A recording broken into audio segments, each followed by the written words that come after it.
Hello students, good morning to all of you. कैसे हैं बच्चों आप सब लोग? मौज बहार। तो बच्चों आज हम शुरू करेंगे कंज्यूमर प्रोटेक्शन एक्ट का नेक्स्ट जो हमारा कंटिन्यू चल रहा है। इस क्लास में हम state consumer dispute redressal commission के बारे में पढ़ेंगे, सेक्शन नंबर 42 से। अच्छा, याद करिए लास्ट क्लास में हमने डिस्ट्रिक्ट कंज्यूमर फोरम के बारे में पढ़ लिया है, डिस्ट्रिक्ट कमीशन के बारे में पढ़ लिया था। और हमने सेक्शन 41 लास्ट यही पढ़ा था कि अगर डिस्ट्रिक्ट कमीशन का जो ऑर्डर है उसके अगेंस्ट आप अपील भी कर सकते हैं। सो आई गेस कि आपने सबने ये पढ़ लिया होगा बच्चों। तो आज हम पढ़ेंगे state consumer dispute redressal commission. अगर स्टेट कमीशन में अगर अपील करनी है कंज्यूमर को तो क्या प्रोविजन है इसके लिए? गवर्निंग सेक्शन 42 बताया गया सबसे पहले कि स्टेट कमीशन में कौन कौन होगा, उसकी कॉम्पोजिशन बताई गई है। तो सबसे पहले तो section 42 empowers the state government to establish a state consumer dispute redressal commission. हाँ जी, सेक्शन 42 इम्पावर्स का मतलब सेक्शन 42 पावर देता है किसको? स्टेट गवर्नमेंट को। सेक्शन 42 पावर देता है स्टेट गवर्नमेंट को एस्टैब्लिश करने के लिए एक कमीशन जिसका नाम है state consumer dispute redressal commission, to be known as state commission, जिसको आप सिंपली क्या बोलेंगे? State commission. In the state commission shall ordinarily function at the state capital and perform its function at such other places as the state government may in consultation with the state commission notify in the official gazette। अब state government कहाँ function करती है? तो बेटा जिस particular state capital के लिए इसको अपॉइंट करा गया, दिल्ली स्टेट कमीशन जो होगा, दिल्ली कंज्यूमर स्टेट कमीशन जो होगा वो दिल्ली के लिए काम करेगा, और यूपी कंज्यूमर स्टेट कमीशन जो होगा यूपी के लिए काम करेगा। तो पर्टिकुलर स्टेट वाइज क्या बनाए गए? कमीशन बनाए गए और वो function with in the state करते हैं। अगर आउटसाइड द स्टेट के लिए भी उसको अगर फंक्शन दिए जाए तो वो भी परफॉर्म करेंगे। And state government also empowers to establish regional benches of the state commission at such other places as it deems fit. हाँ जी, और state government are also empowered, state government के पास ये भी पावर है। जैसे स्टेट गवर्नमेंट के पास एक तो पावर है वो स्टेट कमीशन स्टैब्लिश कर सकते हैं, और एक स्टेट गवर्नमेंट के पास पावर है वो रीजनल बेंचेस भी स्टेट कमीशन की स्टैब्लिश कर सकते हैं। हाँ जी, रीजनल बेंचेस रीजन में, स्टेट में रीजन वाइज भी क्या कर सकते हैं? बेंचेस सेटअप कर सकते हैं। Each state commission shall consist of, तो बेटा ये बात कर रहा है कॉम्पोजिशन की। स्टेट कमीशन में कौन कौन होगा? कॉम्पोजिशन, एक प्रेसिडेंट होगा और इसके अलावा not less than 4, not more than such number of member as may be prescribed in consultation with the central government. अच्छा, मिनिमम बताए या मैक्सिमम बताए? तो बच्चों मिनिमम बताए 4 और मैक्सिमम के लिए क्या बोला? Not more than such number of member as may be prescribed in consultation with the central government. तो मतलब सेंट्रल गवर्नमेंट के साथ मिलकर मैक्सिमम नंबर प्रिस्क्राइब्ड किए जाएंगे। तो अभी के लिए आप याद रखोगे एक प्रेसिडेंट और note less than 4 minimum members maximum CG के साथ प्रिस्क्राइब करा जाएगा। अब जो प्रेसिडेंट होगा और जो मेंबर होंगे स्टेट कमीशन के, उनकी क्वालिफिकेशन, कौन कौन कैपेबल है प्रेसिडेंट बनने के लिए और कौन कौन कैपेबल है मेंबर बनने के लिए। सो central government may by notification, तो बेटा इसके लिए सेंट्रल गवर्नमेंट क्या देगी? एक नोटिफिकेशन देगी, और central government may by notification make the rules, CG बेटा रूल्स बनाएगा to provide for the qualification of the appointment and method of recruitment and procedure of appointment and terms of office and resignation and removal of the president and members of the state commission। कुल मिलाकर हमारे syllabus में तो rules है ही नहीं बच्चों, हमारे syllabus में बस कंज्यूमर प्रोटेक्शन एक्ट 2019 दिया गया। तो सिंपली बोला गया कि सीजी बनाएगा रूल्स, हाँ जी, और रूल्स में बताएगा क्वालिफिकेशन कि कौन क्या क्या पॉजिटिव एट्रीब्यूट्स चाहिए, क्या क्या क्वालिफिकेशन चाहिए प्रेसिडेंट और मेंबर बनने के लिए। मेथड ऑफ रिक्रूटमेंट, कैसे अपॉइंटमेंट करेंगे ये भी बताया जाएगा। अच्छा, procedure of appointment, procedure appointment का बताया जाएगा। टर्म्स ऑफ ऑफिस, कितने समय के लिए अपॉइंटमेंट होगी ये भी बताया जाएगा। एज वेल एज अगर रेजिग्नेशन देना चाहे प्रेसिडेंट और मेंबर तो वो कैसे पॉसिबल है, और अगर उनको रिमूव करना चाहे तो वो कैसे पॉसिबल है। इन सब चीज़ों के लिए बेटा सीजी क्या बनाएगा? रूल्स बनाएगा। आगे बात समझ। अब सबसे मोस्ट इंपॉर्टेंट क्वेश्चन आता है जुरिस्डिक्शन। हाँ जी, स्टेट कमीशन की जुरिस्डिक्शन। लास्ट क्लास में हमने जुरिस्डिक्शन पढ़ी थी किसकी? डिस्ट्रिक्ट कमीशन की। आज किसकी जुरिस्डिक्शन पढ़ रहे हैं? स्टेट कमीशन की।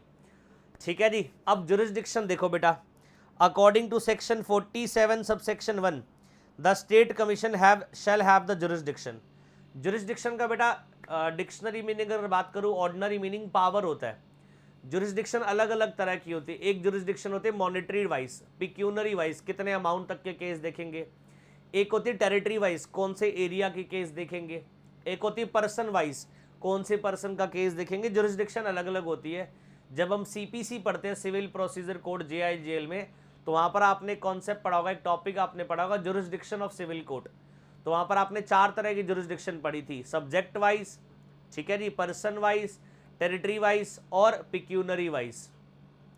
तो यहाँ पर बोला गया स्टेट कमीशन की पावर है, जुरिस्डिक्शन है टू एंटरटेन द कंप्लेंट्स। हाँ जी, स्टेट कमीशन के पास कब जाएंगी कंप्लेंट? जब जो गुड्स खरीदे गए, वैल्यू ऑफ गुड्स, और जो सर्विस अवेल करी गई है, where the value of the goods और service paid as a consideration exceed ₹1 crore. हाँ जी, तो मान लीजिए आपने कोई गुड्स लिए या फिर आपने कोई सर्विस अवेल की और आपने उसके बदले में जो कंसिडरेशन पे करा that is more than 1 crore, but does not exceed ₹10 crore, और मैक्सिमम कितना है? 10 crore, provided that the where the CG deems it necessary to do so it may prescribe the such other value as it deems fit. हाँ जी, CG चाहे तो other value prescribed कर सकता है, बट अभी जो वैल्यू प्रिस्क्राइब्ड है वो कितनी है? Note less then. हाँ जी, नोट लेस देन मतलब सॉरी, नोट लेस देन नहीं बोलूंगा बेटा, एक्सीड 1 करोड़। क्यों? क्योंकि डिस्ट्रिक्ट कमीशन वो सारे की सारी कंप्लेंट एंटरटेन करता था जिस गुड्स के अगेंस्ट और जिस सर्विस के अगेंस्ट कंप्लेंट आ रही थी, अगर उसकी जो वैल्यू है वो 1 करोड़ तक की है। तो बेटा आपने लास्ट क्लास में डिस्ट्रिक्ट कमीशन के बारे में पढ़ा था, वहां पर आपको डिस्ट्रिक्ट कमीशन की जुरिस्डिक्शन दिखाता हूं। आई होप आप सबको याद होगा। वैसे बस मैं आपको ऊपर से ओवरव्यू करवा देता हूं। देखिए, jurisdiction of district commission section 34 क्या बोला गया? Where the value of goods और service paid as a consideration does not exceed 1 crore. वहां पर जुरिस्डिक्शन कितनी दी गई थी? 1 करोड़ की दी गई थी। डिस्ट्रिक्ट कमीशन की बात कर रहा हूं। किसकी बात कर रहा हूं? डिस्ट्रिक्ट कमीशन की। और अब किसकी बात आ गई? स्टेट कमीशन की। और स्टेट कमीशन में जुरिस्डिक्शन कितनी दे रखी है? मोर देन 1 करोड़। हाँ जी, जो वैल्यू ऑफ गुड्स और सर्विसेज अगर एक्सीड कर रही है 1 करोड़ से ज़्यादा और 10 करोड़ तक, तो कंप्लेंट्स कहाँ जाएंगी? कंप्लेंट्स जाएंगी स्टेट कमीशन के पास। हाँ जी, दूसरा कंप्लेंट्स, ये पहली कंप्लेंट थी। दूसरी कंप्लेंट आगे देखिए, अगेंस्ट अनफेयर कॉन्ट्रैक्ट्स। हमने बच्चों डेफिनेशन में अनफेयर कॉन्ट्रैक्ट्स पढ़े थे। हाँ जी, तो अगर मान लीजिए कोई भी अनफेयर कॉन्ट्रैक्ट्स हुए, उनके अगेंस्ट भी क्या जा सकती है? स्टेट कमीशन में कंप्लेंट जा सकती है। कब? Again where the value of goods और service paid as a consideration does not exceed 10 crore. Same बात, अगर बेटा वैल्यू ऑफ गुड्स और सर्विसेज अगर उनकी वैल्यू 10 करोड़ से ऊपर एक्सीड नहीं कर रही। तीसरा, appeal against the order of district commission with in the state. हाँ जी, जो ऑर्डर डिस्ट्रिक्ट कमीशन ने दिए थे उसके अगेंस्ट अपील भी तो जाती है स्टेट कमीशन में। सो तीसरा, स्टेट कमीशन के पास वो भी पावर है एंटरटेन करने की कंप्लेंट्स जो अपील होकर आई है बेटा डिस्ट्रिक्ट कमीशन के ऑर्डर के अगेंस्ट। सो अगर आपसे पूछा जाए स्टेट कमीशन के पास कौन कौन सी कंप्लेंट आती है, तो स्टेट कमीशन के पास बेटा 2 तरह की कंप्लेंट आती है, एक तरह की अपील आती है। पहला, एक तो कंप्लेंट आती है स्टेट कमीशन के पास जहां पर जो गुड्स खरीदे गए और जो सर्विस अवेल की है उसकी वैल्यू 1 करोड़ से ज़्यादा और 10 करोड़ से कम है। दूसरा, स्टेट कमीशन के पास, अच्छा ये कंप्लेंट क्यों आ रही है? हो सकता है सर गुड्स में डिफेक्ट आ गया है, हो सकता है सर्विस में डेफिशिएंसी आ गई है, हो सकता है प्राइस एमआरपी से ज़्यादा चार्ज कर लिया गया है, हो सकता है अनफेयर ट्रेड प्रैक्टिस हो रही है, तो बेटा ये कंप्लेंट जाएगी यहाँ पर। अच्छा, दूसरा, अगर अनफेयर कॉन्ट्रैक्ट वाला कंप्लेंट है, अगर अनफेयर कॉन्ट्रैक्ट्स वाली कंप्लेंट है, अगर उसकी जो वैल्यू है, ठीक है जी, वैल्यू ऑफ द गुड्स और सर्विस जो आपने बाय करी है और अवेल करी है, अगर उसकी वैल्यू 10 करोड़ से ज़्यादा नहीं है, तो उन अनफेयर कॉन्ट्रैक्ट्स के लिए भी कंप्लेंट कहाँ जाएगी? स्टेट कमीशन के पास। और थर्ड, स्टेट कमीशन के पास एक अपील भी जाती है। कब? जब बेटा डिस्ट्रिक्ट कमीशन के ऑर्डर से आप सेटिस्फाइड नहीं होते तो आप अपील कर सकते हो स्टेट कमीशन में। तो पहली पावर समझ आ गई स्टेट कमीशन की। दूसरी बात, स्टेट कमीशन बेटा to call for the records and pass the appropriate orders in any consumer dispute which is pending before और has been decided by any district commission with in the state. ये बड़ी अच्छी बात है। State commission के पास power है to call for the record. State commission बेटा रिकॉर्ड्स मंगवा सकता है and pass the appropriate order in any consumer dispute which is pending before और has been decided by any district commission with in the state. अगर मैं पूछूं आपसे district commission और स्टेट कमीशन में से बड़ा कौन, तो आप रैंक वाइज तो आप बोलोगे सर स्टेट कमीशन। सो डिस्ट्रिक्ट कमीशन के जो ऑर्डर बेटा ऑलरेडी आ चुके हैं या फिर जो मैटर डिस्ट्रिक्ट कमीशन के पास अभी भी पेंडिंग है और येट टू बी डिसाइडेड, अभी डिसाइड नहीं हुए, दो केस की बात कर रहा हूं। एक तो वो वाले डिस्ट्रिक्ट कमीशन के केस जो ऑलरेडी डिसीजन जिसके आ चुके हैं और एक वो वाले केस जो अभी पेंडिंग है जिसके डिसीजन नहीं आए। स्टेट कमीशन के पास पावर है उन केसेस की रिकॉर्ड्स भी मंगवा सकता है अपने पास जो कंज्यूमर डिस्प्यूट पेंडिंग चल रहे हैं। किसके पास? जो कंज्यूमर डिस्प्यूट पेंडिंग चल रहे हैं डिस्ट्रिक्ट कमीशन में, अभी डिसाइड नहीं हुए या फिर डिसाइड हो चुके हैं। कब ऐसा स्टेट कमीशन कब करेगा? Where it appears to state commission that such district commission has exercise a jurisdiction not vested in it by the law. हाँ जी, तब करेगा स्टेट कमीशन ऐसा जब स्टेट कमीशन को लगता है कि डिस्ट्रिक्ट कमीशन ने वो वाली जुरिस्डिक्शन, वो वाली पावर यूज कर ली which is not vested in it, जो उसके पास थी ही नहीं, or has fail to exercise a jurisdiction so vested, या फिर जो पावर उसके पास थी वो एक्सरसाइज नहीं कर पाया, और has acted it's exercise of it's jurisdiction illegally और विद मटेरियल इरेगुलरिटी, या फिर अपनी पावर तो यूज करी है बट इलीगल सेंस में यूज करी है और इरेगुलरिटी से यूज करी है पावर। तो बेटा ये सेकंड जुरिस्डिक्शन होगी, सेकंड पावर होगी स्टेट कमीशन की। आगे बात समझ? तो ये बच्चों हमने पढ़ लिया कि जुरिस्डिक्शन कौन सी है स्टेट कमीशन की। तो ये जुरिस्डिक्शन बच्चों जो हमने पढ़ी है इसको अगर मैं डायग्राम के अकॉर्डिंगली बात करूँ तो इस तरह से जुरिस्डिक्शन है स्टेट कमीशन की कि एक तो स्टेट कमीशन बेटा कंप्लेंट रिसीव कर सकता है। पहली पावर तो पहली जुरिस्डिक्शन तो स्टेट कमीशन की है कि कंप्लेंट रिसीव कर सकता है बेटा जब वैल्यू ऑफ गुड्स और वैल्यू ऑफ सर्विस एक्सीड कर रही है मोर than 1 crore but less than 10 crore. लिखा है ना बेटा डज नॉट एक्सीड 10 करोड़ और ऊपर लिखा है एक्सीड्स 1 करोड़। तो पहली पावर तो इसके पास, पहली जुरिस्डिक्शन तो कंप्लेंट रिसीव करने की है। दूसरी जुरिस्डिक्शन क्या है? Call for the records. State commission की पावर है कि वो रिकॉर्ड्स मंगवा सकती है एंड पास एप्रोप्रिएट ऑर्डर, और जो स्टेट कमीशन को ठीक लगे वो एप्रोप्रिएट ऑर्डर पास कर सकती है on matter which is pending before or has been decided by district commission. ये उन मैटर्स की बात की जा रही है बच्चों जो ऑलरेडी या तो डिसाइडेड है डिस्ट्रिक्ट कमीशन द्वारा या फिर डिस्ट्रिक्ट कमीशन के सामने अभी पेंडिंग चल रहे हैं, येट टू बी डिसाइडेड है। और कितने ग्राउंड्स पर? कितने ग्राउंड्स पर रिकॉर्ड्स मंगवा सकता है स्टेट कमीशन और एप्रोप्रिएट ऑर्डर पास कर सकता है? 3 ग्राउंड पर। कौन से 3 ग्राउंड? पहला, जहाँ पर डिस्ट्रिक्ट कमीशन ने पावर जो एक्सरसाइज नहीं की जो लॉ में दी गई थी, या फिर जो देखो पहला, district commission has exercise a jurisdiction not vested in it law by law, not vested in it by law, वो पावर एक्सरसाइज कर ली जो लॉ मेकर ने दी नहीं थी। दूसरा, पावर एक्सरसाइज करने में फेल हो गया। और तीसरा, has acted in exercise of jurisdiction illegally और विद मटेरियल इरेगुलरिटी, या फिर एक्सरसाइज करी पावर इलीगल तरीके से और विद मटेरियल इरेगुलरिटी मैनर में। तो इन 3 ग्राउंड्स पर स्टेट कमीशन की पावर है कि वो रिकॉर्ड्स मंगवा सकती है और एप्रोप्रिएट ऑर्डर पास कर सकती है। यही पढ़ा बच्चों हमने। ये हमने जुरिस्डिक्शन पढ़ ली, जुरिस्डिक्शन पढ़ ली हमने स्टेट कमीशन की, और ये सब हमने कहाँ पढ़ा है? Section 47 subsection 1। अब आगे बढ़ो बच्चों। Section 47 subsection 2 provides that jurisdiction, power and authority of the state commission may be exercised by the benches thereof and bench may be constituted by the president, ठीक है जी, with one or more member as the president may deem fit, and it may be noted that senior most member shall preside over the bench। हाँ जी, अब state commission में एक time पर बेटा multiple case हो सकते हैं, तो स्टेट कमीशन में बेंचेस बनाई जाती हैं। देखो स्टेट कमीशन में एक्सरसाइज जो अपनी पावर जो एक्सरसाइज करेगा, अथॉरिटी जो दी गई है वो एक्सरसाइज करेगा बाय बेंचेस, और ये बेंच कौन बनाएगा? Bench may be constituted by the president, bench constitute करेगा प्रेसिडेंट विद 1 और मोर मेंबर्स, जिसमें कौन होंगे? मेंबर्स होंगे। As the president may deem fit, जो प्रेसिडेंट को ठीक लगते हैं, and it may be noted that senior most member, हाँ जी, जो सीनियर मोस्ट मेंबर होगा, मान लीजिए 3 मेंबर की बेंच है, उसमें से जो सीनियर है बेटा वो क्या करेगा, उस बेंच को प्रिजाइड करेगा, वो हेड होगा उस बेंच का। तो इस तरह से बेटा मेंबर्स ज़्यादा होते हैं स्टेट कमीशन में, तो एक टाइम पर बेटा मल्टीपल बेंचेस क्या कर रही है, मल्टीपल केसेस को देखती हैं, मल्टीपल कंप्लेंट्स को देखती है, कंज्यूमर डिस्प्यूट को देखती है। सोचो अगर मेंबर ही कम होंगे और एक टाइम पर अगर मल्टीपल कंप्लेंट्स आएंगे, डिस्प्यूट आएंगे, तो सॉल्व ही नहीं कर पाएंगे।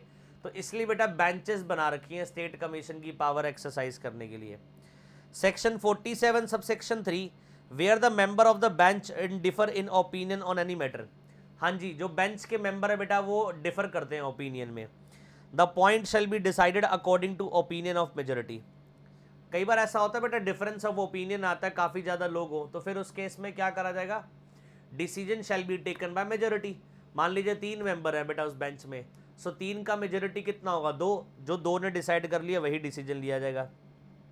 If there is a majority but if the members are equally divided but they shall state the point or points on which they differ and make a reference to the president, who shall either hear the point or point himself or refer the case for hearing on such point or points by one or more other members, and such point or point shall be decided by the according to the opinion of the majority of the member who heard the case। हाँ जी, मान लीजिए ऐसा भी तो हो सकता है 4 member हो उस बेंच में और 2 एक तरफ है और 2 एक तरफ है, तो यहाँ पर तो इक्वालिटी ऑफ ओपिनियन हो गया। अब तो कह रहा है कोई बात नहीं, फिर इस केस में बेटा रेफरेंस मैटर रेफर करा जाएगा किसको, प्रेसिडेंट को। Who shell either here the points और पॉइंट हिमसेल्फ, या तो वो खुद सुनेगा प्रेसिडेंट, और refer the case for hearing on such point और पॉइंट्स बाय वन और मोर सच अदर मेंबर। अगर प्रेसिडेंट को लगता है उसे सुनना चाहिए तो प्रेसिडेंट खुद सुनेगा वो, या प्रेसिडेंट अदर मेंबर्स को रेफर कर देगा।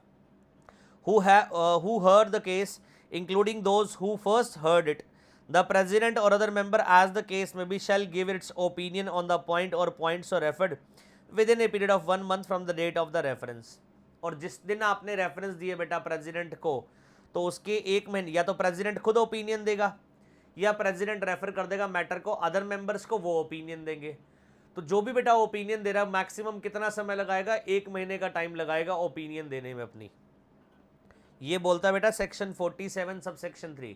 सेक्शन 47 सबसेक्शन 2 क्या बोलता है, जो भी पावर एक्सरसाइज होगी स्टेट कमीशन द्वारा वो कैसे एक्सरसाइज होगी, बाय बेंचेस।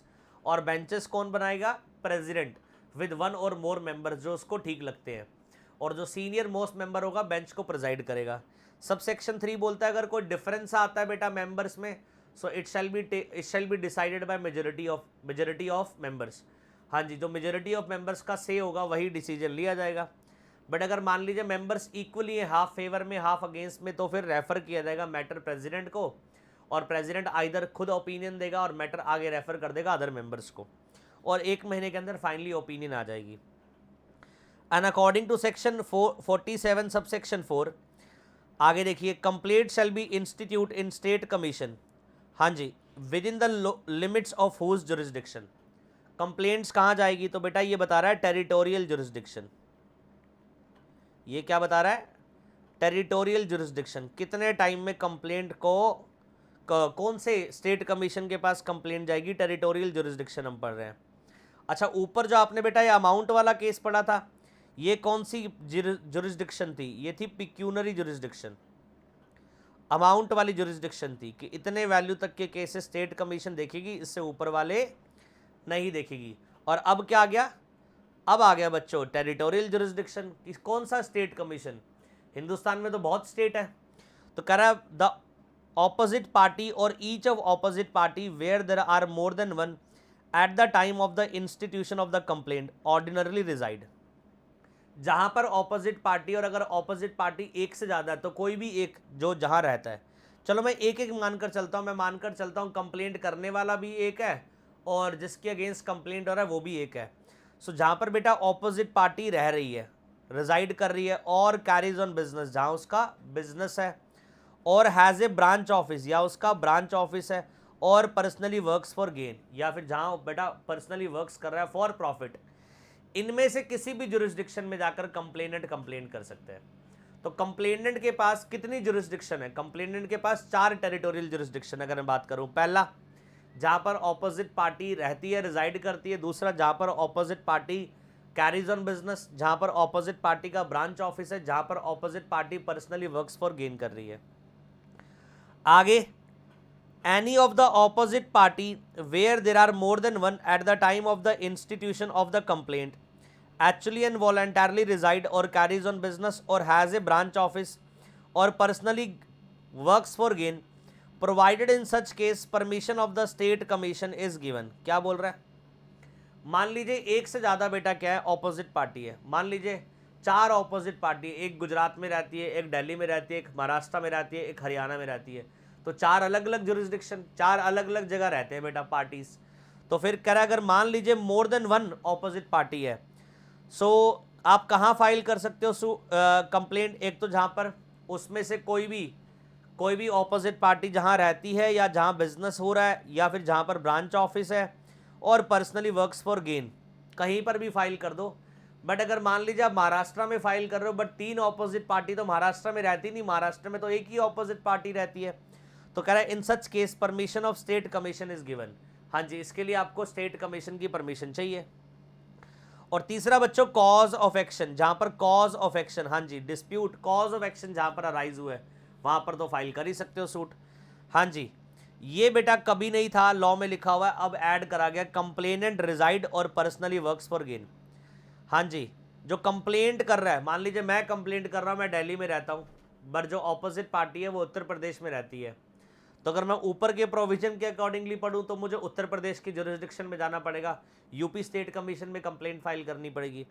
बट लास्ट देखो क्या बोल रहा है, हाँ जी, सब पॉइंट के आगे और लिखा है, किसी में भी फाइल कर सकते हो। लास्ट पॉइंट में क्या लिखा है, जहाँ पर कंप्लेनेंट रिजाइड कर रहा है और पर्सनली वर्क्स फॉर गेन। तो मैं बीइंग ए कंप्लेनेंट मैं रहता हूँ दिल्ली में, और बीइंग ए कंप्लेनेंट मेरा बिजनेस है बेटा पर्सनली वर्क्स फॉर गेन अगर मैं गुड़गांव में हूँ, तो मेरे पास 2 जुरिस्डिक्शन होगी, दिल्ली स्टेट कमीशन और गुरुग्राम मतलब हरियाणा स्टेट कमीशन। अच्छा, ये कभी पुराने वाले एक्ट में कंज्यूमर प्रोटेक्शन एक्ट 1986 में नहीं था। अच्छा, कंज्यूमर प्रोटेक्शन एक्ट तो छोड़ो, आपने तो बेटा सीपीसी पढ़ा है, सिविल प्रोसीजर कोड 1908 पढ़ा है। आप जुरिस्डिक्शन जब पढ़ते हो ना कोर्ट्स की, जब आप जुरिस्डिक्शन पढ़ते हो तो वहां पर यही ऊपर वाले 3 पॉइंट आते हैं जहां पर ऑपोजिट पार्टी, मतलब वहां पर वर्ड यूज हुआ है डिफेंडेंट। यहाँ तो कंप्लेनेंट और ऑपोजिट पार्टी यूज हो रहा है, वहां पर यूज होता है प्लेंटिफ और डिफेंडेंट। तो वहां बोला कि जहां डिफेंडेंट रहता है, carries on business, personally works for gain, has a branch office और कॉज ऑफ एक्शन अराइजेस, मतलब कुल मिलाकर ऑलवेज डिफेंडेंट की जुरिस्डिक्शन में जाते हैं सूट फाइल करने के लिए। बट यहाँ पर ऑपोजिट पार्टी डिफेंडेंट के अलावा जो कंप्लेनेंट है, प्लेंटिफ है, उसकी जुरिस्डिक्शन में भी कंप्लेंट फाइल कर सकते हो। तो ये तो फिर कॉन्ट्राडिक्शन हो गया सीपीसी के साथ। सीपीसी तो ये वाला पॉइंट बोलता ही नहीं, लास्ट वाला कंप्लेनेंट की जुरिस्डिक्शन में फाइल करने के लिए। सीपीसी तो ऑलवेज ऑपोजिट पार्टी और डिफेंडेंट की जुरिस्डिक्शन में कंप्लेंट करने के लिए बोलता है। तो सीपीसी और कंज्यूमर प्रोटेक्शन एक्ट का हो गया कॉन्ट्राडिक्शन। अब क्या फॉलो करें? तो सीपीसी आपने पढ़ा था बेटा, सीपीसी जो एक प्रोसीजरल लॉ है, और वहां लिखा था बेटा प्रोसीजरल लॉ जनरल लॉ है बेटा। ये प्रोसीजरल लॉ भी है, जनरल लॉ भी है, और सीपीसी की एप्लीकेबिलिटी तब आती है जब स्पेशल लॉ में साइलेंट हो प्रोविजन। और अगर स्पेशल लॉ स्पेसिफिकली जुरिस्डिक्शन के बारे में बताते हैं तो फिर स्पेशल लॉ प्रिवेल करेंगे। तो यहाँ पर सीपीए कंज्यूमर प्रोटेक्शन एक स्पेशल लॉ है जो साफ साफ जुरिस्डिक्शन बताता है कंज्यूमर प्रोटेक्शन एक्ट में। तो क्या सीपीसी की जुरिस्डिक्शन के बारे में हम पढ़ेंगे, क्या वो एप्लीकेबल करेंगे यहाँ पर? आंसर इज नो, बिकॉज दोनों में कॉन्ट्राडिक्शन आ गई और CPC is general law. CPC क्या है? जनरल लॉ है, प्रोसीजरल लॉ है, और ये जनरल बात करता है जब इसके provision, CPC provisions are applicable जब स्पेशल लॉज क्या हो, साइलेंट हो, और when there is a contradiction or conflict between these two then तो special law will prevail over CPC. हाँ जी, ये बात समझ आ गई बच्चों। सेक्शन 47 सबसेक्शन 4 ये कंप्लीट हो गया बेटा। सेक्शन 47 आपने जुरिस्डिक्शन सबसे पहले सेक्शन 47 सबसेक्शन 1 में आपने पिक्यूनरी जुरिस्डिक्शन पढ़ी कि डिस्ट्रिक्ट स्टेट कमीशन में कंप्लेंट तब जाएगी जब वैल्यू ऑफ गुड्स और value of service more than 1 crore but less than 10 crore हो। इसके अलावा जो डिस्ट्रिक्ट कमीशन में ऑलरेडी डिसाइडेड केस है बेटा, उसके अगेंस्ट अपील भी जा सकती है। ठीक है जी। उसके बाद हमने सब सेक्शन 2 पढ़ा, बेंचेस डिसाइड करती हैं बेटा कंप्लेंट को। सब सेक्शन 3 में पढ़ा, अगर कोई बेंचेस में डिफरेंस ऑफ ओपिनियन है तो मेजोरिटी से डिसाइड करते हैं, अदरवाइज वो रेफर कर देते हैं प्रेसिडेंट को। और सब सेक्शन 4 में हमने टेरिटोरियल जुरिस्डिक्शन पढ़ा कि टेरिटरी वाइज कहाँ पर सूट फाइल करेंगे। सो जहाँ पर ऑपोजिट पार्टी रहती है वहाँ पर फाइल कर सकते हो, जहाँ पर कॉज ऑफ एक्शन अराइज हो वहाँ पर भी फाइल कर सकते हो, और सबसे इंपॉर्टेंट चीज जहाँ पर कंप्लेनेंट रिजाइड करता है और complainant personally works for gain है वहाँ पर भी कर सकते हो। Earlier this provision was missing in CPC 1986। हाँ जी बच्चों, ये बात समझ आ गई। तो ये सेक्शन 46 हमारा कंप्लीट हो गया। अब आता है section 50, review bye the state commission in certain cases. हाँ जी, रिव्यू का मतलब आपको पता ही है बेटा, रिव्यू क्या होता है, जो ऑर्डर अथॉरिटी ने पास करा अपने ऑर्डर को खुद दोबारा से एक बार रिव्यू करना, चेक करना कि ऑर्डर में कोई मिस्टेक तो नहीं है। So section 50 empower, section 50 power देता है किसको, स्टेट कमीशन को। सेक्शन 50 पावर देता है स्टेट कमीशन को कि रिव्यू कर सकते any of the order pass by it if there is an error apparent on the face of the record. हाँ जी, अगर बेटा on the face of record आपको एरर नजर आ रहे हैं और वो रिव्यू कर सकता है आइदर ऑन इट्स ओन मोशो, ये बात उसको एरर खुद दिख गए तो स्टेट कमीशन खुद भी क्या कर सकता है, रिव्यू कर सकता है। या फिर कोई एप्लीकेशन दी है पार्टीज़ ने with in 30 days from the order. हाँ जी, पार्टीज़ ने एप्लीकेशन दी, सर हमें लगता है जो बेटा जो रिकॉर्ड्स पे एरर है जो अपेरेंटली दिख रहे हैं, फेस पे दिख रहे हैं, तो आप एक बार इसको रिव्यू कर दो। तो बेटा with in 30 days parties order के अगेंस्ट रिव्यू एप्लीकेशन फाइल कर सकती हैं जो स्टेट कमीशन को, स्टेट कमीशन वहां पर रिव्यू कर सकता है। सो स्टेट कमीशन रिव्यू कर सकता है अपने ऑर्डर को। हाँ जी, स्टेट कमीशन क्या कर सकता है, रिव्यू कर सकता है अपने ऑर्डर को। कब, दो केस में। अच्छा पहले तो ग्राउंड रिवीजन का याद रखना, ग्राउंड कौन सा होना चाहिए, सॉरी रिवीजन नहीं रिव्यू, ग्राउंड ऑफ रिव्यू क्या होना चाहिए। तो बेटा जो ग्राउंड ऑफ रिव्यू होगा वो कौन सा होगा, error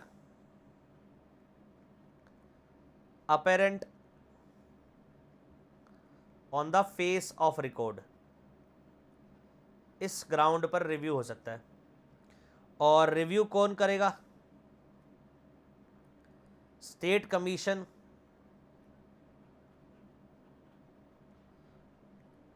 on its own. State commission खुद भी अगर एरर उसको पता लग जाता है खुद भी रिव्यू कर सकता है। और दूसरा state commission may review may on application of parties with in 30 days. अगर बेटा पार्टी क्या कर दें, एप्लीकेशन दे दें।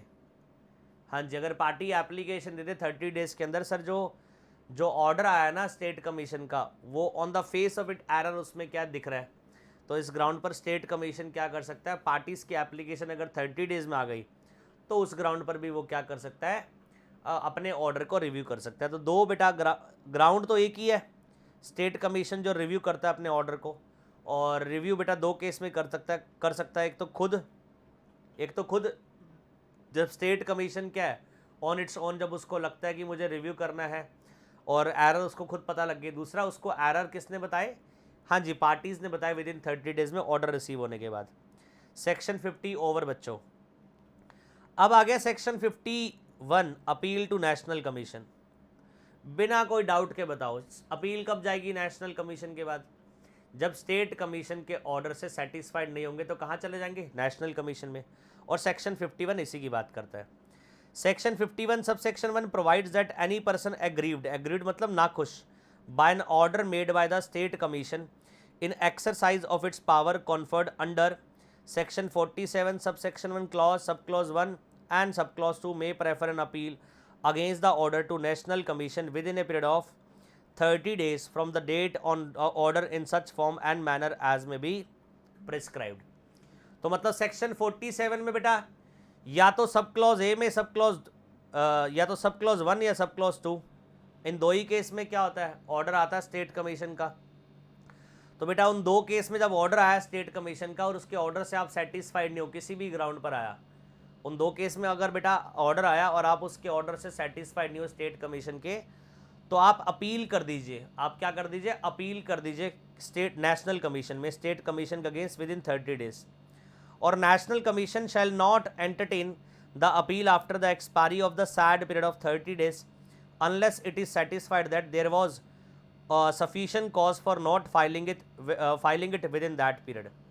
हाँ जी, अगर आपने 30 डेज में अपील नहीं करी तो 30 डेज बाद आपकी अपील को नेशनल कमीशन एंटरटेन नहीं करेगा। हाँ जी, एंटरटेन तब करेगा 30 डेज बाद जब आप एक सफिशिएंट कॉज आप शो कर दो। सर मैं बीमार था, फैमिली इल थी, जिसकी वजह से माइंड डाइवर्ट था, टाइम कहीं और यूज़ हो रहा था, जिसकी वजह से मैं अपील फाइल नहीं कर पाया। तो ऐसा कॉज जो जस्टिफाइबल कॉज और रीजनेबल कॉज लगे नेशनल कमीशन को, तो उस ग्राउंड पर नेशनल कमीशन आपकी 30 डेज बाद भी अपील एक्सेप्ट कर सकता है। Provided further that no appeal by a person who is required to pay any amount in terms of order of the state commission shall be entertained by the national commission unless the appellant has deposited 50% of that amount in the manner as may be prescribed। National commission कहता है मैं तो appeal लूंगा ही नहीं जब तक जो state commission ने ऑर्डर पास करा जितने वैल्यू का उसका 50% अमाउंट आप मुझे डिपॉजिट ना कर दो अपील देने के लिए। तो मतलब नेशनल कमीशन तब अपील लेता है जब नेशनल कमीशन के पास 50% अमाउंट जो स्टेट कमीशन ने ऑर्डर दिया वो डिपॉजिट कर दिया जाए, तब जाकर नेशनल कमीशन एंटरटेन करता है अपील। और सब सेक्शन 2 क्या कहता है? Save as otherwise expressly provided under this act or by any other law for the time being in force. Appeal shall lie to national commission from any order pass in appeal by any state commission if national commission is satisfied that case involve substantial question of law. आप सबको पता, ये सब बच्चों को पता ही होगा कि अपील जो होती है 2 ग्राउंड पर होती है बच्चों। एक होता है सब्सटैंशियल क्वेश्चन ऑफ लॉ और एक होता है क्वेश्चन ऑफ फैक्ट। 2 जगह पर 2 ग्राउंड पर अपील होती है, क्वेश्चन ऑफ फैक्ट और question of law. Question of fact को चैलेंज कर रहे हो, एविडेंस को चैलेंज कर रहे हो। क्वेश्चन ऑफ लॉ मतलब इंटरप्रिटेशन, जो स्टेट कमीशन ने ऑर्डर पास करा उसकी इंटरप्रिटेशन को चैलेंज कर रहे हो कि भाई तेरे को लॉ पढ़ना नहीं आया, मैं बताता हूँ क्या लॉ बोल रहा है। तो यहां पर नेशनल कमीशन सिर्फ एक ही ग्राउंड पर अपील लेगा जब आप ये प्रूफ कर दो कि जो अपील मैंने की है on the ground of question of law है। मतलब अगर आप अपील करना चाह रहे हो on the ground of question of fact, then national commission आपकी अपील को एंटरटेन नहीं करेगा। नेशनल कमीशन अपील को एंटरटेन तब करेगा जब वो अपील का ground on question of law हो। And according to section 51 subsection 3 in an appeal involving a question of law the memorandum of appeal shall precisely state the question of law involve in the appeal. हाँ जी, memorandum of appeal जो document file होगा उसमें क्या क्या चीज़ों का question of law जो आपके हैं बेटा, वो क्वेश्चन ऑफ लॉ को आप क्या करेंगे, फ्रेम करेंगे। मेमोरेंडम ऑफ अपील में क्वेश्चन ऑफ लॉ का फ्रेम करेंगे, क्या क्या चीज़ चैलेंज कर रहे हो आप। Subsection 4 provides where the national commission is satisfied that substantial question of law is involved in any case, it shall formulate that question and hear the appeal on that question. Further, nothing in this subsection shall be deemed to take away or abridge the power of the National Commission to hear for reason to be recorded in writing the appeal on any other substantial question of law if it is satisfied that case involves such question of law. अच्छा, ऐसा मतलब थोड़ी है कि बेटा जो question of law को आप फ्रेम करके जा रहे हो सिर्फ उसी क्वेश्चन ऑफ लॉ के ऊपर अपील एंटरटेन करता है नेशनल कमीशन। ये तो बात सही है, बट हो सकता है अपील एंटरटेन करने के बाद कुछ समय बाद हेयरिंग में नेशनल कमीशन को बेटा एक और चीज को, नेशनल कमीशन ने एक और चीज फाइंड करी, एक और चीज बेटा फाइंड करी, कुछ और बेटा क्वेश्चन ऑफ लॉ फ्रेम करे। पहले मान लीजिए question of law 4 he frame हुए थे, अब बाद में नेशनल कमीशन ने 3 क्वेश्चन ऑफ लॉ और फ्रेम करे, क्या उनको भी एक्सेप्ट कर सकता है अपील में? यस, उनके ऊपर भी हेयरिंग होगी, उनको भी एक्सेप्ट करेगा। और appeal may lie to national commission from an order pass against ex party by the state commission. अगर स्टेट कमीशन ने एक्स पार्टी ऑर्डर पास करा था उसके अगेंस्ट भी अपील जा सकती है। एक्स पार्टी बच्चों मैंने आपको पहले भी बताया हुआ है, एक्स पार्टी का मतलब, जो पहली बार सुन रहे हैं ध्यान से सुनिए, एक्स पार्टी का मतलब एक ऐसा ऑर्डर जहां पर एक पार्टी, हाँ जी, एक पार्टी जो कंप्लेनेंट है बेटा, उसकी तो प्लीडिंग्स प्रेजेंट है, जो ऑपोजिट पार्टी है जो डिफेंडेंट है उसकी प्लीडिंग प्रेजेंट नहीं है, और हेयरिंग पर डिफेंडेंट और ऑपोजिट पार्टी प्रेजेंट ना हो, तो उस केस में बेटा जो अथॉरिटी है स्टेट कमीशन वो एक्स पार्टी ऑर्डर पास कर देती है। और अगर मान लीजिए एक्स पार्टी ऑर्डर आया है, इस एक्स पार्टी ऑर्डर के अगेंस्ट भी आप अपील कर सकते हो नेशनल कमीशन में। हाँ जी, आ गई बात समझ? पक्का? तो बच्चों ये हमारा कंप्लीट हो गया सेक्शन 51। यहाँ तक कोई डाउट? चले बच्चों आगे। अब देखो नेक्स्ट सेक्शन बच्चों। हाँ जी बच्चों, अब देखो सेक्शन 52 जो क्या बोल रहा है, hearing of appeal by state commission और नेशनल कमीशन। अच्छा, ये सेक्शन किसके लिए बना है? तो सोचो बच्चों, जो स्टेट कमीशन के पास अपील जाती है वो किसके अगेंस्ट जाती है? डिस्ट्रिक्ट कमीशन के ऑर्डर के अगेंस्ट। और नेशनल कमीशन के पास जो अपील जाती है वो स्टेट कमीशन के ऑर्डर के अगेंस्ट जाती है। सो उसी की बात कर रहा है बेटा सेक्शन 52 में। अपील जो आपने फाइल की है बिफोर द स्टेट कमीशन और national commission as the case may be shall be heard as expeditiously as possible. Appeal को बेटा जल्दी से जल्दी क्या करा जाएगा? हर्ड किया जाएगा। एंड एवरी इंडेवियर, इंडेवियर का मतलब effort, every effort shall be made to dispose of the appeal. Dispose of मतलब अपील को ख़त्म करना with in 90 days from the date of its admission. हाँ जी, दैट मीन्स जल्दी जल्दी फास्ट काम हो रहा है बच्चों।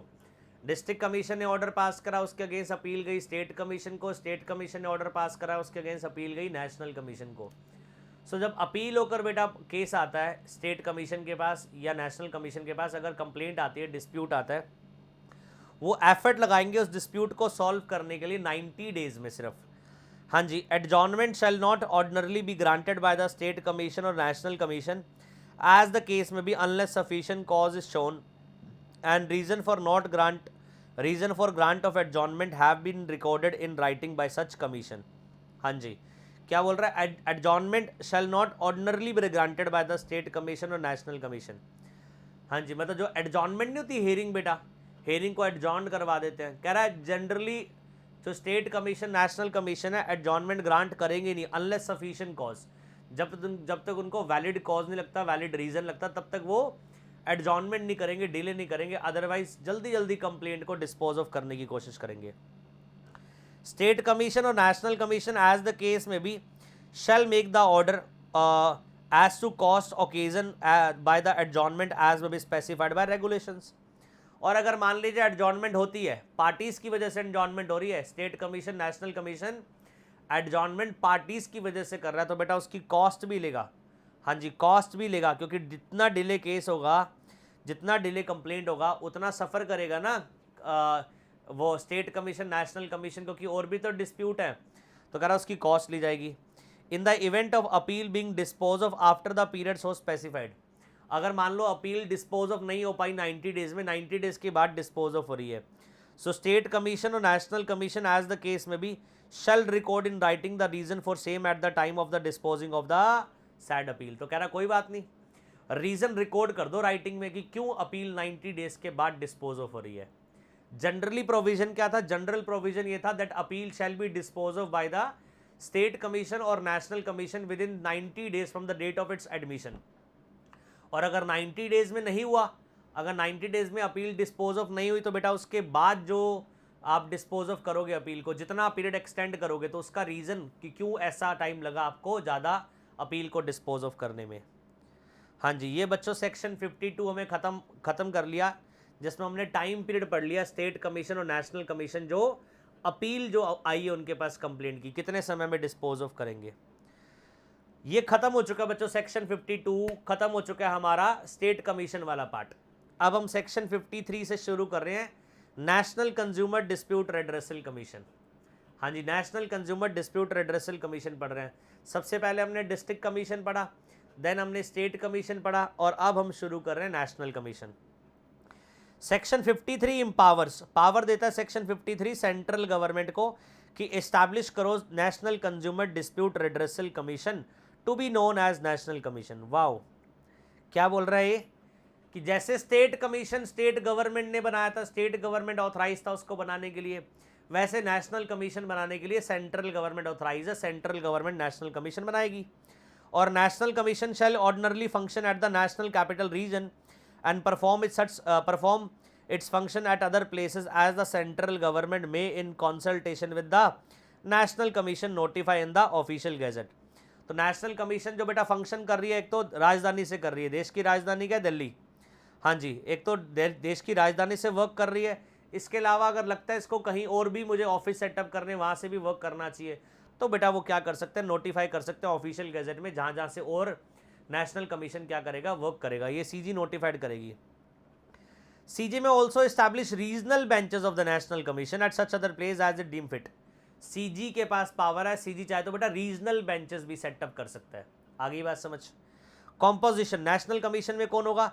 सो national commission shall consist of, पहला एक तो प्रेसिडेंट होगा, not less than 4 and not more than such number of member as may be prescribed. Sir कुल मिला के तो वही बात होगी ना जो स्टेट कमीशन में पड़ी थी। हाँ जी बच्चों वही बात हो गई, minimum 4 maximum age may be prescribed. और प्रिस्क्राइब्ड के लिए कहाँ जाएंगे, रूल्स में, और रूल्स हमारे सिलेबस का पार्ट नहीं है। सो कॉम्पोजिशन में कौन कौन है नेशनल कमीशन में? नेशनल कमीशन में एक तो प्रेसिडेंट है और इसके अलावा not less than 4 members, minimum 4 member, और not more than such number of member as may be prescribed, और मैक्सिमम कितने हैं जो रूल्स में प्रिस्क्राइब किए जाएंगे। अब क्वेश्चन आता है क्वालिफिकेशन, प्रेसिडेंट की क्वालिफिकेशन और मेंबर की qualification. Section 55 provides that CG may by notification, हाँ जी सीजी क्या बनाएगी, नोटिफिकेशन से रूल्स बनाएगी to provide for qualification, appointment and terms and salary and allowances and resignation, removal and terms and condition of service of president and member of national commission. यार मैं तो चाहूँगा ICSI को request करना भाई ये वाले सेक्शन मत पढ़ाया करो आप, या तो रूल्स भी डाल दिया करो या एज में भी प्रिस्क्राइब मत पढ़ाया करो हमें, या तो रूल्स कंप्लीट डालो या फिर मत पढ़ाओ। कितने सारे लॉ में हम पढ़ते हैं, जैसे यहाँ पर ये सेक्शन का पर्पस क्या है, सीजी क्या बनाएगी, रूल्स बनाकर बताएगी कि क्वालिफिकेशन, हाँ जी उसका सैलरी, उसकी टर्म्स ऑफ अपॉइंटमेंट, उसका प्रोसीजर ऑफ अपॉइंटमेंट, ठीक है जी, अलाउंसेज इंसेंटिव क्या बनाएगी सीजी इसके लिए, रूल्स एज में भी प्रिस्क्राइब। तो बस हम एज में भी प्रिस्क्राइब के लिए सेक्शन पढ़ रहे हैं ये। और president and member of the national commission shall hold office for the terms as specified in the rules made by CG but not exceeding 5 years from the date on which he enters upon his office and shall be eligible for reappointment। हाँ जी ये member और president कितने समय के लिए appoint होंगे, maximum not exceeding 5 year, maximum 5 साल के लिए अपॉइंट होते हैं। तो सीजी बेटा जो प्रेसिडेंट और मेंबर अपॉइंट करिए, मैक्सिमम टेन्योर कितना है इनका, maximum tenure is 5 years. It may be noted that no president और member shall hold office as such after he attain the age as specified in the rules made by the CG which shall not exceed, in case of president 70 years, in case of member 67 years। मतलब sir tenure बताया कि बोल रहा है अगर member है तो 5 साल और 67 ईयर्स जो पहले कंप्लीट हो जाए उतना टेन्योर है, और अगर प्रेसिडेंट है तो प्रेसिडेंट में भी यही बात बोली 5 ईयर्स, और यहाँ 67 ईयर की जगह हो जाएगा 70 years which ever is earlier. या तो 5 साल पहले कंप्लीट हो जाए या 70 साल पहले कंप्लीट हो जाए, जो पहले कंप्लीट होंगे आपका टेन्योर खत्म हो जाएगा। आगे बात समझ, याद कैसे करना है, मेंबर्स के केस में 5 ईयर और 67 year which ever is earlier, और प्रेसिडेंट के केस में 5 ईयर और 70 year which ever is earlier. हाँ जी को डाउट पक्का। जुरिस्डिक्शन, नेशनल कमीशन की जुरिस्डिक्शन, अब बेटा मैं पढ़ा तो रहा हूँ बट आपसे एक्सपेक्ट करूँगा आप एक चीज़ यहाँ पर कैच करना कि जुरिस्डिक्शन में एक चीज़ आपको मिसिंग मिलेगी। Section 58 subsection 1 of the act provides that subject to the provision of this act the national commission shall have the jurisdiction to entertain the complaints where the value of goods और service exceed ₹10 crore. Quite obvious, 1 crore से ज़्यादा और 10 करोड़ तक की value of goods और service वाले case complaint कहाँ जा रही थी, स्टेट कमीशन के पास। तो यहाँ पर कितनी कौन सी कंप्लेंट जाएंगी, जहाँ पर जो वैल्यू ऑफ गुड्स और कॉन्सिडरेशन जो है, ठीक है जी, वैल्यू ऑफ गुड्स और वैल्यू ऑफ सर्विस जो है वो एक्सीड कर रही है 10 crore, and CG deems fit is necessary to do so, it may prescribe such other value as it deems fit. CG चाहे तो बेटा इस वैल्यू को अदर प्रिस्क्राइब कर सकती है, ज़्यादा भी बता सकती है, 10 करोड़ वाली वैल्यू, बट अभी कितनी वैल्यू है, 10 करोड़ की, ठीक है जी। तो 1 करोड़ से 10 करोड़ की वैल्यू वाले, 1 करोड़ से ज़्यादा और 10 करोड़ तक की वैल्यू वाले केस कहाँ जा रहे थे, स्टेट कमीशन में, और मोर देन 10 करोड़ की वैल्यू वाले केस कहाँ जा रहे हैं, नेशनल कमीशन में, ठीक है जी। एक तो ये कंप्लेंट जा रही है नेशनल कमीशन के पास, दूसरा नेशनल कमीशन के पास अनफेयर जो कॉन्ट्रैक्ट होते हैं जहाँ पर जो वैल्यू ऑफ गुड्स और सर्विस है एक्सीड कर रही है 10 करोड़, वो भी जाते हैं नेशनल कमीशन के पास केस। और तीसरा नेशनल कमीशन के पास वो वाले अपील भी जाती हैं जो स्टेट कमीशन के ऑर्डर के अगेंस्ट है, हाँ जी, और appeal against the order of central authority. याद करो बच्चों, ये आई बेटा कहानी अब मज़ेदार, जो आपको ट्विस्ट है थोड़ा सा। यहाँ तक तो आपको समझ आ गया कि नेशनल कमीशन में एक तो कंप्लेंट जाती है जहाँ पर वैल्यू ऑफ गुड्स और सर्विस 10 करोड़ से ज़्यादा हो, दूसरा नेशनल कमीशन के पास अनफेयर कॉन्ट्रैक्ट की भी कंप्लेंट्स आती है जहाँ पर वैल्यू ऑफ गुड्स और वैल्यू ऑफ सर्विस कितनी हो, एक्सीड 10 करोड़। तीसरा अपील जाती है जो स्टेट कमीशन ने ऑर्डर पास करें, ये भी समझ आ गया। फोर्थ बेटा appeal against the order of central authority. याद करो इस एक्ट में हमने सेंट्रल अथॉरिटी पढ़ी थी, हाँ जी, वो सेंट्रल अथॉरिटी भी तो बेटा ऑर्डर पास करती है, उस ऑर्डर के अगेंस्ट अपील कहाँ जा रही है? उस ऑर्डर के अगेंस्ट डायरेक्ट अपील जा रही है नेशनल कमीशन के पास। क्या आपने स्टेट कमीशन और डिस्ट्रिक्ट कमीशन की जुरिस्डिक्शन में ये पावर पड़ी थी? ना। नेशनल कमीशन और डिस्ट्रिक्ट कमीशन और स्टेट कमीशन की जुरिस्डिक्शन में हमने ये वाली जुरिस्डिक्शन नहीं पड़ी थी, क्योंकि जो सेंट्रल अथॉरिटी के अगेंस्ट जो अपील जाती है वो डायरेक्ट कहाँ जा रही है? नेशनल कमीशन में जा रही है। और इसके अलावा नेशनल कमीशन का पावर है to call for the records and pass the appropriate order in any consumer dispute which is pending before or has been decided by any state commission when it appears to national commission that state commission has exercised a jurisdiction not vested in it by law or has failed to exercise the jurisdiction so vested or has acted in exercise of its jurisdiction illegally or with material irregularity. Cut copy paste. State commission क्या, national commission क्या कर सकती है? Calls मंगवा सकती है, call कर सकती है रिकॉर्ड्स उन कंप्लेंट्स की जो ऑलरेडी डिसाइड हो चुकी हैं स्टेट कमीशन द्वारा या पेंडिंग चल रही है। कब? जब स्टेट कमीशन के पास जो पावर थी उसने यूज़ नहीं करी, या पावर जो थी नहीं वो यूज़ कर ली, या पावर यूज़ करी इलीगल मैनर में। इन सब केस में स्टेट कमीशन के पास जो ऑलरेडी मैटर पेंडिंग है या जो डिसाइडेड है हम उसको मंगवा सकते हैं। ये पावर आपने स्टेट कमीशन की भी पड़ी थी, ये सेम पावर आपने नेशनल कमीशन की। जुरिस्डिक्शन में याद रखना बेटा, यहाँ पर वैल्यू बढ़ रही है। एक तो पिक्यूनरी जुरिस्डिक्शन यहाँ पर 10 करोड़ से ज़्यादा वाली है। नेशनल कमीशन में एंटरटेन तब की जाएगी कंप्लेंट जब वैल्यू ऑफ गुड्स और वैल्यू ऑफ सर्विस एक्सीड कर रही है 10 करोड़। और दूसरी बात, सबसे इंपॉर्टेंट चीज यहाँ पर बेटा, स्टेट कमीशन के ऑर्डर के अगेंस्ट तो अपील जाती है नेशनल कमीशन को, जो सेंट्रल अथॉरिटी ने जो ऑर्डर पास करे हैं उसके अगेंस्ट भी अपील जाती है नेशनल कमीशन को। आगे बात समझ पक्का बेटा? कट कॉपी पेस्ट है। Section 58 sub section 2 state commission में आपने जो पढ़ा था, दिखाता हूं। आपने स्टेट कमीशन में पढ़ा था सेक्शन 50, एक सेकेंड, सेक्शन 47, जो आपने सेक्शन 47 पढ़ा था बेटा, कट कॉपी पेस्ट ये बनाया गया है सेक्शन 58 सब सेक्शन 2 क्या बोलता है? जो नेशनल कमीशन के बेटा बेंचेस होंगी, नेशनल कमीशन की बेंचेस होंगी बेटा, और बेंच कौन बनाएगा? वही प्रेसिडेंट विद 1 और मोर मेंबर्स। और बेटा उसको हेड कौन करेगा? जो सीनियर मोस्ट मेंबर होगा उस बेंच को हेड करेगा, प्रिजाइड करेगा। सेम बात आपने वहाँ पढ़ी थी स्टेट कमीशन में। यस, सेम चीज़ यहाँ पर बेटा सब सेक्शन 3 में, जो आपने सब सेक्शन 3 में आपने पढ़ी थी सेक्शन 47 में। अगर इस बेंच के मेंबर में कोई ओपिनियन में डिफर आता है तो बेटा डिसाइड कैसे करा जाएगा? मेजोरिटी द्वारा। ठीक है जी। और अगर मेंबर इक्वली डिवाइडेड है सो बेटा वो पॉइंट्स जो डिफरेंस में आ रहे हैं उसकी रेफरेंस देंगे प्रेसिडेंट को, या तो प्रेसिडेंट खुद सॉल्व करेगा उस मैटर के ऊपर, ओपिनियन देगा, या अदर मेंबर को भेज देगा। और बेटा या तो प्रेसिडेंट खुद या अदर मेंबर जिसको भी भेजा है वो अपनी ओपिनियन देगा 2 महीने के अंदर। बस ये पॉइंट याद रखना। वहाँ पर बेटा 2 महीने नहीं था, वहाँ पर 1 महीना था। आप गौर करो, 30 डेज था वहाँ पर।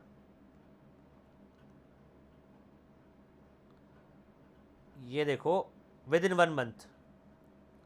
बस इतना सा फर्क है सेक्शन में।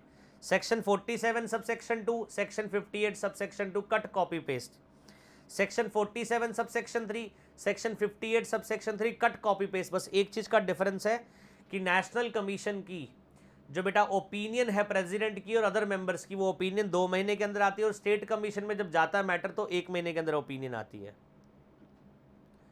हाँ जी, ये बात समझ आ गई पक्का? देखो बेस बेटा सब सेम है। एक बार आपने बेस रेडी कर लिया, बाकी सब फिर प्रोविजन क्या चल रहे हैं? सेम चल रहे हैं। बट बेटा कनेक्ट करके चलना सेक्शंस को, कनेक्शन रखना, वर्ड टू वर्ड बेटा इंटरप्रेटेड करना चीज़ों को। सेक्शंस में कनेक्शन होना चाहिए। जैसे हमें पता लग गया कि सेक्शन 47 में भी सेम थीम थी, और आप डिस्ट्रिक्ट कमीशन में चले जाओ, वहाँ पर भी आपने सेम ऐसे पढ़ा था, और अब नेशनल कमीशन में भी आपने सेम वही पढ़ा।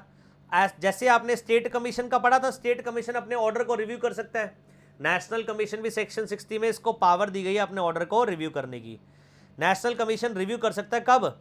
अगर बेटा एरर है apparent on the face of record, या तो अपने आप या एप्लीकेशन आई है पार्टीज की तरफ से with in 30 days from the order. Cut copy paste, यही आपने स्टेट कमीशन में पढ़ा था कि जो ऑर्डर आया नेशनल कमीशन का ऑर्डर रिव्यू करा जा सकता है नेशनल कमीशन द्वारा खुद। कब? जब नेशनल कमीशन को खुद लगता है या उसके पास एप्लीकेशन आई है पार्टी की तरफ से विद इन 30 डेज। क्या लगता है कि भाई एरर है और एरर अपेरेंट है on the face of record, तो बेटा वो अपने डिसीजन को रिव्यू कर सकते हैं। Power to set aside ex party order, When order is passed by the National Commission X party, the aggrieved party may make an application to the Commission for setting aside the order. अगर देखो याद करो, state commission में अगर setting x party order आता है, आपने पढ़ा था ना, स्टेट कमीशन में अगर एक्स पार्टी ऑर्डर आता है, एक पार्टी प्रेजेंट है, ऑपोजिट पार्टी प्रेजेंट नहीं है, तो जो कंप्लेनेंट है उसके फेवर में डिसीजन आ रहा था। अब यहां मान लो तो हमने वहां पे क्या पढ़ा, स्टेट कमीशन में अगर एक्स पार्टी ऑर्डर आता है उसके अगेंस्ट अपील चली जाती नेशनल कमीशन को। यहां पर देखो, अगर नेशनल कमीशन ने एक्स पार्टी ऑर्डर दिया तो अपील नहीं जा रही, नेशनल कमीशन फिर क्या होगा, नेशनल कमीशन में ही दोबारा एप्लीकेशन देंगे। हाँ जी, नेशनल कमीशन में ही दोबारा एप्लीकेशन देंगे। मतलब ध्यान से सुनो, जब स्टेट कमीशन ने एक्स पार्टी ऑर्डर पास करा था तो उस एक्स पार्टी ऑर्डर के अगेंस्ट हमने अपील करी नेशनल कमीशन को, लॉजिक समझ आ रहा है। पर जब नेशनल कमीशन ने एक्स पार्टी ऑर्डर पास करा तो उसके अगेंस्ट अपील नहीं है, उसके अगेंस्ट एप्लीकेशन है, वर्ड याद रखना। और एप्लीकेशन किसको दी जाती है, नेशनल कमीशन को ही। तो बताओ चौड़े होकर दोगे या रिक्वेस्टिंग वे में एप्लीकेशन दोगे? भाई जो बंदा ऑर्डर पास कर रहा है एक्स पार्टी, उसी को एप्लीकेशन दे रहे हो। सर इस एक्स पार्टी ऑर्डर को आप क्या करो, सेट असाइड करवा दो, सेट असाइड कर दो। सेट असाइड मतलब दरकिनार कर दो, उस एक्स पार्टी ऑर्डर की वैलिडिटी जीरो कर दो और बिल्कुल फ्रेश वे में केस को देखा जाए। तो आपको बेटा फैक्ट्स देने पड़ेंगे, प्रूफ्स देने पड़ेंगे, जिस ग्राउंड्स पर आप एक्स पार्टी जो डिसीजन आया था उसको आप क्या करवा रहे हैं, सेट असाइड करवा रहे हैं। हाँ जी, समझ आ गई बात, पक्का? ये बेटा नेशनल कमीशन भी खत्म हो गया। अब कुछ जो वो वाला प्रोविजन बता रहा हूँ जो सबके ऊपर एप्लीकेबल होता है। Procedure for service of notice. भाई जमाना डिजिटल का है, जमाना डिजिटल का है तो डिजिटलाइजेशन तो बेटा हर लॉ में मिलेगा, नए नए प्रोविजन मिलेंगे डिजिटल इंडिया के। तो यहाँ पर बेटा सर्विस ऑफ नोटिस की बात करेंगे। पहले नोटिस फिजिकल जहाँ जहाँ था, अब बेटा इलेक्ट्रॉनिक भी आ गया है। सेक्शन 65 सबसेक्शन 1 स्टेट्स दैट जो भी नोटिसेज है required by this act to be served shall be served by delivering or transmitting a copy thereof by a registered post acknowledgement due। कैसे भेजे जाएंगे बेटा ये? registered post with acknowledgement due addressed to opposite party against whom the complaint is made or to the complaint by speed post or by such courier service approved by the district commission। हाँ जी, जो approve कर दे district commission, state commission और national commission, as the case may be, और by any order of transmission of document including the electronic means. और अगर मान लीजिए इन्हीं पर्टिकुलर कमीशन ने कोई ऑर्डर पास करा है इलेक्ट्रॉनिक ट्रांसमिशन का, कि ना तो स्पीड पोस्ट से जाएगा डॉक्यूमेंट ना ही कोरियर से जाएगा, और इन्होंने स्पेसिफिकली ऑर्डर पास करा है डॉक्यूमेंट को इलेक्ट्रॉनिकली भेजने का, तो फिर बेटा उनके ऑर्डर को कंप्लाई करा जाएगा जैसे बोल रहे हैं वो। Subsection 2 provides that without prejudice to provision contain in subsection 1 the notice required by this act may be served on electronic service provider at the address provided by it on the electronic platform from where it provides its service as such. For this purpose the electronic service provider shall designate a nodal officer to accept and process the notice। क्या बोल रहा है ये? अब electronic notice की बात आ गई। देखो कि without prejudice to provision of subsection 1, कि मैं सबसेक्शन 1 के प्रोविजन को अफेक्ट नहीं करता। सबसेक्शन 2 ये बोलता है कि जो नोटिस रिक्वायर्ड है इस एक्ट में भेजने के लिए मे be served on electronic service provider. हाँ जी, इलेक्ट्रॉनिक सर्विस प्रोवाइडर से आप भेज सकते हैं eight the address provided by it on the electronic platform. जो एड्रेस, जो भी ईमेल एड्रेस या फिर जो भी आईपी एड्रेस प्रोवाइड करा गया इलेक्ट्रॉनिक प्लेटफॉर्म का, उस पर भेजा जाएगा। और सबसेक्शन 3 क्या बोलता है? When acknowledgement or any other receipt purporting to be signed by the opposite party or his agent or as the case may be और by the complainant is received by the district commission, state commission, national commission, as the case may be, or postal article containing the notice is received back by the district commission, state commission, national commission with endorsement purporting to have been made by postal employee or any other authorized by the courier service to effect that opposite party or his agent or complainant has refused to take the delivery of the postal article containing the notice or had refused to accept the notice by any other means specified under subsection 1 the tendered or transmitted to him, the district commission, state commission, national commission, as the case may be, shall declare that notice has been duly served on the opposite party or complainant as the case may be। इतनी सारी English subsection 3 में क्या कह रही है English ये? Simply बेटा एक लाइन में सबसेक्शन 3 का क्रक्स बताता हूं। अगर मान लीजिए आपने नोटिस सेंड करा कंप्लेनेंट को या ऑपोजिट पार्टी को और वो उसे एक्सेप्ट करने से मना कर देते हैं, एक्सेप्ट करने से मना कर देते हैं, एक्नॉलेजमेंट देने से मना कर देते हैं, it shall be deemed that notice has been duly served. हाँ जी, मजाक थोड़ी चल रही है कि स्टेट कमीशन नेशनल कमीशन ने नोटिस भेजा, आपने बोल दिया नहीं जी मैं एक्सेप्ट नहीं करता, शादी का कार्ड थोड़ी है जो आपकी मर्जी से चलेगा। यहाँ पर तो भाई आपको नोटिस भेजा, आपको एक्सेप्ट करना पड़ेगा, और अगर आप उसको रिजेक्ट करते हो, उसके एक्नॉलेजमेंट नहीं देते, it shall be deemed as कि आपने एक्सेप्ट कर लिया, आप करो चाहे ना करो। Provided that where notice was properly address, prepaid and duly sent by registered post, acknowledgement due. A declaration referred to in this section shall be made, notwithstanding that fact that acknowledgement has been lost or misplayed or for any other reason has not been received by the district commission, state commission or national commission as the case may be within 30 days from the date of the issue of notice. Notice issue करने के बाद चाहे refusal कोई acknowledgement हमें मिली नहीं मिली, चाहे district commission state commission के पास वो एक्नॉलेजमेंट रिसीव है नहीं, सारी चीज़ें भाड़ में जाए, ये बस इतनी सी बात बोल रहा है 30 डेज में। हाँ जी 30 डेज में अगर बेटा रिसीव नहीं हो रहा सामने वाली पार्टी की तरफ से, आफ्टर 30 डेज डीम्ड कर लिया जाएगा कि नोटिस प्रॉपरली एड्रेस्ड है। सबसेक्शन 4 बोलता है all notices required to be served on the opposite party or complainant as the case may be shall be deemed to be sufficiently served. If address in the case of the opposite party to be placed where the business or profession is carried on, and in case of complainant where the such person actually and voluntarily reside. हाँ जी कह रहा कब माना जाएगा notice properly duly served है, तो कह रहा अगर आप नोटिस भेज रहे हो ऑपोजिट पार्टी को, तो कह रहा जिस दिन बेटा जहाँ पर वो बिजनेस और प्रोफेशन कर रहा है वहाँ पर सर्व्ड कर दो, और अगर आप कंप्लेनेंट को भेज रहे हो तो जहाँ पर कंप्लेनेंट रिजाइड कर रहा है, हाँ जी जहाँ पर कंप्लेनेंट क्या कर रहा है रिजाइड कर रहा है वहाँ भेज दो, माना जाएगा प्रॉपर ड्यूली सर्व्ड है। तो भेजने की गाइडलाइंस बता दी बेटा कहाँ भेजना है, ऑपोजिट पार्टी के केस में जहाँ पर बिजनेस और प्रोफेशन चल रहा है वहाँ भेजिए, और कंप्लेनेंट के केस में जहाँ पर कंप्लेनेंट रिजाइड कर रहा है वहाँ भेजिए। Next section 66 expert to assist national commission और state commission. Section 66 of the act provides that where the national commission or state commission as the case may be, or application of complaint or otherwise if is of opinion that it involves larger interest of consumer, it may direct any individual or organization or expert to assist the national commission or state commission as the case may be. अगर state commission और national commission को लगता है large public interest, large consumer interest involve है और किसी expert की opinion चाहिए, सीआईडी देखते बेटा सीआईडी में जो भी दया को इन्वेस्टिगेशन में बेटा मिलता है, दया कहाँ भेजता है उसको, डॉक्टर साड़ूके के पास लैब में, डॉक्टर साड़ूके फिर रिपोर्ट बनाते हैं लैब से, उसके बाद फाइनली फिर डिसीजन लिया जाता है कि so and so person murderer है या नहीं है, गिल्टी है या नहीं है। ऐसे थोड़ी जब तक आप टेस्टिंग नहीं करवाओगे, लेबोरेटरी से टेस्ट नहीं करवाओगे, आप कैसे जजमेंट अपनी ओपिनियन जजमेंट कैसे फॉर्म कर सकते हो, ओपिनियन कैसे फॉर्म कर सकते हो। सेम चीज़ यहाँ पर मान लीजिए कोई किसी पर्टिकुलर मैटर पे किसी एक्सपर्ट की ओपिनियन चाहिए जो उस पर्टिकुलर आर्ट में उस पर्टिकुलर चीज़ में एक्सपर्ट है, स्किल्ड है बेटा वो। जैसे अगर किसी की फ़ोटो बनानी है तो पोर्ट्रेट या पेंटर बुलाना पड़ेगा, अगर पेंटिंग बनवानी है तो ठीक है जी। अगर बेटा डीएनए टेस्टिंग करवाना है तो बेटा लैब्स वगैरह होंगी, ठीक है। तो एक्सपर्ट्स की बात हो रही है कि नेशनल कमीशन और स्टेट कमीशन को क्या अगर रिक्वायरमेंट है, लगता है लार्जर पब्लिक इंटरेस्ट इन्वॉल्व है और पर्टिकुलर उस फील्ड का एक्सपर्ट चाहिए जो हमें गाइड कर पाए, तो बेटा एक्सपर्ट की ओपिनियन ले सकते हैं, वो एक्सपर्ट फिर असिस्ट करेगा बेटा। सेक्शन 66 में ये नेशनल कमीशन और स्टेट कमीशन की क्या पावर है ये। हाँ जी, या तो एक कंप्लेनेंट एप्लीकेशन दे रहा है या फिर खुद लग रहा है नेशनल कमीशन को स्टेट कमीशन को कि एक्सपर्ट ओपिनियन लेनी चाहिए। Appeal against the order of national commission, ये बेटा इंपॉर्टेंट है।